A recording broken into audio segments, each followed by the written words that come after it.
Gracias, señora presidenta. Gracias, señor Mariano Rajoy. Lo cierto es que es un placer y un honor poder debatir con usted. Por desgracia, no ha sido algo demasiado frecuente.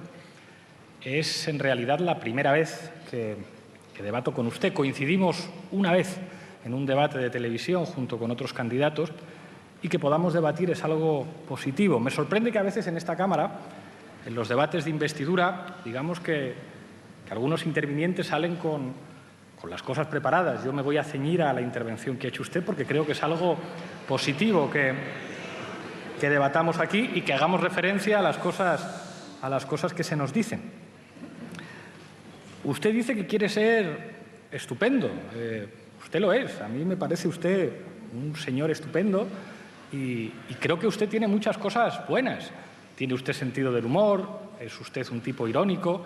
Creo que es usted un parlamentario con retranca que atrae nuestra atención cuando se sube a la tribuna y que es interesante debatir con usted. Si el problema no es ese, si el problema no es personal, señor Rajoy, no es que ustedes no tengan algo bueno, en lo personal seguro que sí, como todo el mundo. El problema son los resultados de su gobierno, de sus gobiernos. Y estará usted de acuerdo conmigo que razones para ser autocríticos ustedes tienen que tener. Ha habido una cosa, tanto en su intervención como en la del señor Sánchez, que me ha llamado la atención a propósito de las devaluaciones. Ha dicho usted, hemos salido de una crisis sin devaluar. Bueno, claro, ya, es que España no puede devaluar la moneda. Sería una cosa impresionante que saliéramos de una crisis devaluando. Del mismo modo que el señor Sánchez decía que hay que implementar políticas monetarias interesantes. Ya, lo que pasa es que eso no depende de nuestro país, depende básicamente del Banco Central Europeo. Está bien debatir de estas cosas. Y esto tiene un elemento curioso. Yo no sé si le ha traicionado el subconsciente, porque ha dicho usted, hemos salido de la crisis sin devaluar la moneda. Claro, devaluar la moneda no se puede porque no hay peseta. Entonces, ¿qué es lo que se puede devaluar? Los salarios, las condiciones de vida de la gente. Si le damos la vuelta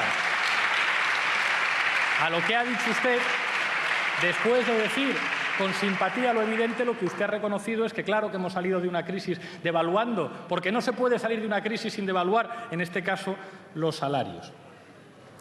Usted decía que es usted demócrata. Bueno, claro, esto es muy fácil de decir. Lo que pasa es que ser demócrata tiene una serie de implicaciones. Se lo decía antes en mi intervención a propósito de la noción de soberanía. En el aniversario en el que ustedes llegan a un acuerdo para reformar el artículo 135 de la Constitución, que entrega la soberanía de nuestro país a poderes exteriores y hace que, independientemente de lo que decida el Parlamento, que es el depositario de la soberanía popular, un gobierno esté obligado a tomar medidas que pueden afectar a su gente, pues entienda usted si le digo que eso es pues por lo menos asumir un déficit democrático para nuestro país. Cuando el Parlamento no puede decidir y lo deciden desde fuera, tenemos un poquito menos de democracia.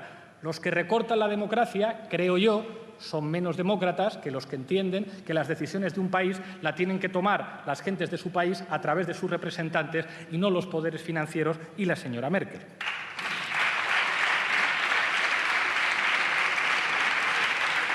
Creo que ha sido usted imprudente al hablar de la obligatoriedad de determinados símbolos. No quería volvérselo a recordar, pero es que su partido lo fundaron unos señores que obligaban a hacer el saludo romano y que a veces juraban sus cargos con camisa azul. Entonces, cuando hable usted de la obligatoriedad de signos, tenga usted un poquito de decoro, porque a España no se le olvida de dónde vienen ustedes. A España no se le olvida que su partido lo fundan los cuadros de una dictadura.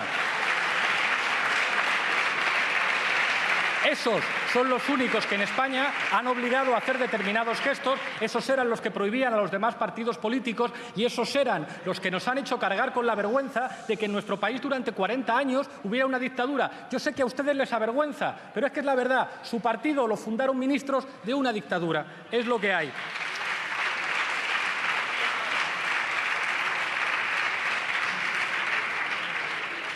La gente, si el problema aquí no es ¿a quién le vota cada uno? Si a usted le vota a mucha gente, como a nosotros también. El problema es las medidas que uno decide y si esas medidas están cerca de la gente o no están cerca de la gente. Ha dicho una cosa que me ha sorprendido usted. Ha dicho, a mí el IBEX 35 no me presiona y no me pone un piso. Pues, hombre, a lo mejor a usted de momento no, pero al señor Aznar, a la señora Salgado, al señor Felipe González, un piso no, pero un puesto en su consejo de administración sí que los ha reservado. De Unidos Podemos y de las confluencias no hay nadie que se sienta en un consejo de administración. ¿Sabe por qué? Porque a nosotros no nos presionan ni nos ofrecen puestos en consejos de administración.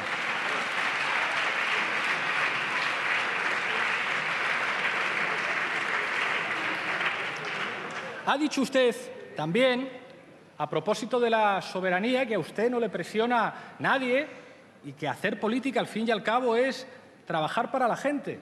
Pero claro, usted ayer dijo una cosa, ayer dijo, hace falta un gobierno que no asuste a los inversores y que no asuste a los socios europeos. ¿En qué quedamos, señor Mariano Rajoy? ¿Su gobierno ante quién da la cara? ¿Ante los inversores y los socios europeos o ante los ciudadanos? Tenemos dos concepciones de la democracia distintas. Nosotros pensamos que un gobierno da la cara ante los ciudadanos.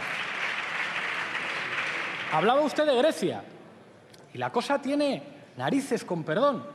Resulta que, como consecuencia de la gestión de su partido hermano en Grecia, Nueva Democracia, donde el señor Lucas Papademos, como al parecer hizo Montoro también, falseaba la contabilidad, resulta que convierten a un país de la Unión Europea en un protectorado y usted lo celebra. Un país que no tiene capacidad para tomar decisiones políticas y usted está encantadísimo de que su partido hermano allí destroce la economía griega, que lo conviertan en un protectorado, que es una humillación para el espíritu europeo, y usted presume y saca pecho, diciendo no, si al fin y al cabo en Europa tenemos que hacer lo que nos dicen desde Alemania o nos convertimos en un protectorado. Pues eso, señor Mariano Rajoy, es incompatible con ser demócrata y con defender la soberanía.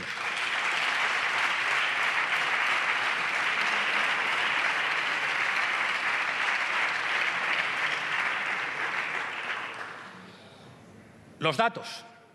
Creo que es muy difícil, y se lo decía antes en mi intervención, plantear que tenemos razones para ser optimistas.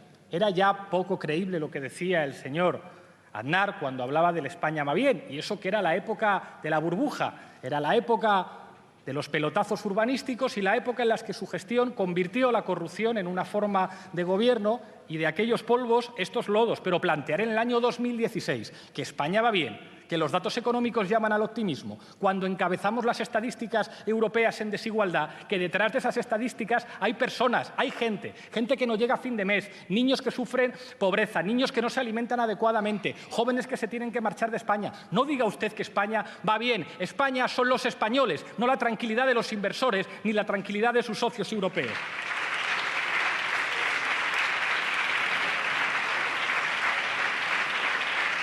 Ha dado usted un dato, que es los datos de consumo, que esto es un poco como lo de la devaluación, que no depende de usted.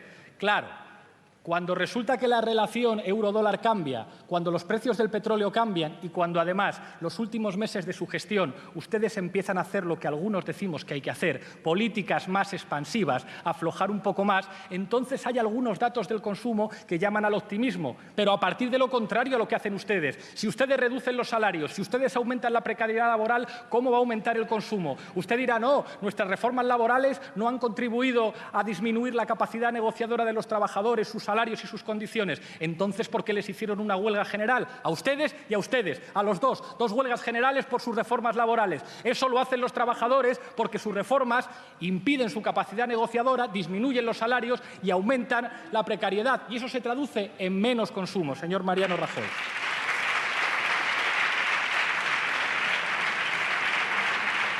Decía usted que España es un país en el que viene mucha gente. Bueno, en los últimos tiempos, por desgracia, cada vez viene menos y cada vez se van más. Y no se van de aventura, como decía una de sus ministras. Los jóvenes españoles se van porque este país no les ofrece una alternativa. Y ese es el resultado de sus políticas. Hablaba usted de Madrid y Barcelona. Pues se lo voy a decir. Donde nosotros gobernamos aumenta la inversión extranjera y en el caso de Madrid hemos conseguido reducir la deuda. Y son datos oficiales, aunque a ustedes les duelan.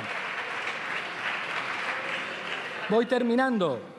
Hay una cosa que ha dicho usted que es verdad, completamente cierta. Hay tres opciones en este país: o repetición de elecciones, o un gobierno de ustedes, mediante un acuerdo con el Partido Socialista, porque si no, no hay manera, o un gobierno a través de un acuerdo del Partido Socialista con nosotros. ¿Y sabe lo que se está jugando en esas tres opciones? Básicamente dos ideas de España.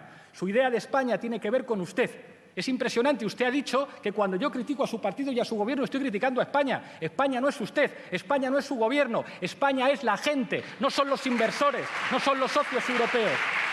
Para nosotros, que somos una fuerza política, les recuerdo, de ámbito estatal, con resultados electorales importantes en todo el territorio. Es muy difícil plantear un proyecto colectivo, un proyecto de hermandad, cuando se es una fuerza política subalterna, como son ustedes en Cataluña y como son ustedes en el País Vasco. Yo le digo, nuestra idea de España es con sus pueblos y con sus gentes dentro, porque este país es la gente que compone este país, no son las banderas que llevan algunos en la pulsera mientras tienen cuentas en Suiza o en Andorra. Esa es la diferencia de la idea de España que nosotros tenemos. Para nosotros España son sus pueblos y sus gentes. Sí, efectivamente vuelve a tomar la palabra Pablo Iglesias. A propósito de las investigaciones, yo creo que a nadie se ha investigado tanto en España como a nosotros. El problema no es ese.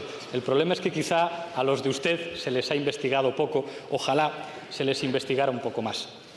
Le reconozco una cosa, me encanta debatir con usted, aunque a veces me responda con refranes, y es básicamente porque usted no es ambiguo y porque nosotros representamos dos proyectos antagónicos. Hay otros que dudan, que se mueven, digamos, en el terreno de estoy más cerca del PP o más lejos del PP. Y, sin embargo, cuando discuto con usted, se ven de manera cristalina, de manera clara, dos maneras de entender España, dos maneras de entender la política, dos maneras de entender muchas cosas. Me ha sorprendido lo que decía usted sobre la Unión Europea, diciendo que el artículo 135 está muy bien, que la renuncia a la soberanía de los Estados de la Unión, que no ha sido sustituida por espacios de representación democrática en Europa, donde el único espacio de representación democrática es el Parlamento Europeo, que es en el mayor de los casos una cámara colegislativa. Que usted diga eso cuando cada vez que han tenido que votar los ciudadanos europeos sobre Europa el resultado es contra la Unión Europea, cuando el Reino Unido se acaba de ir, pues revela que efectivamente no tenemos la misma noción de Europa. Leía el otro día a Jorge Semprún, que reivindicaba los valores de la 9, antifascistas españoles que participaron en la liberación de París, como el origen democrático de la Unión Europea, como ese proyecto antifascista que reivindicaba los derechos sociales. Esta Europa ordoliberal, esta Europa contra los derechos, es una Europa distinta a la que nosotros queremos construir, a una Europa democrática, con derechos sociales y con soberanía. Por eso vemos las cosas de manera tan distinta. Usted decía que le parece muy bien que algunos españoles se vayan fuera. Yo no quiero ser una periferia de Europa. La mayor parte de la gente que viene a trabajar a España viene a trabajar en actividades de bajo valor añadido, mientras nuestros mejores investigadores se van a Alemania, al Reino Unido o a Estados Unidos. Yo no quiero ser una periferia de Europa, señor Mariano Rajoy.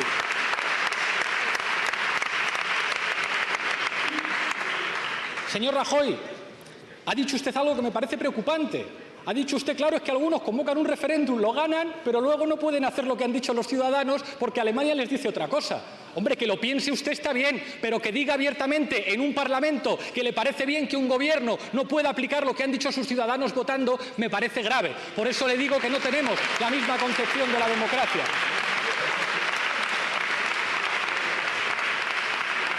Terminaré con algo.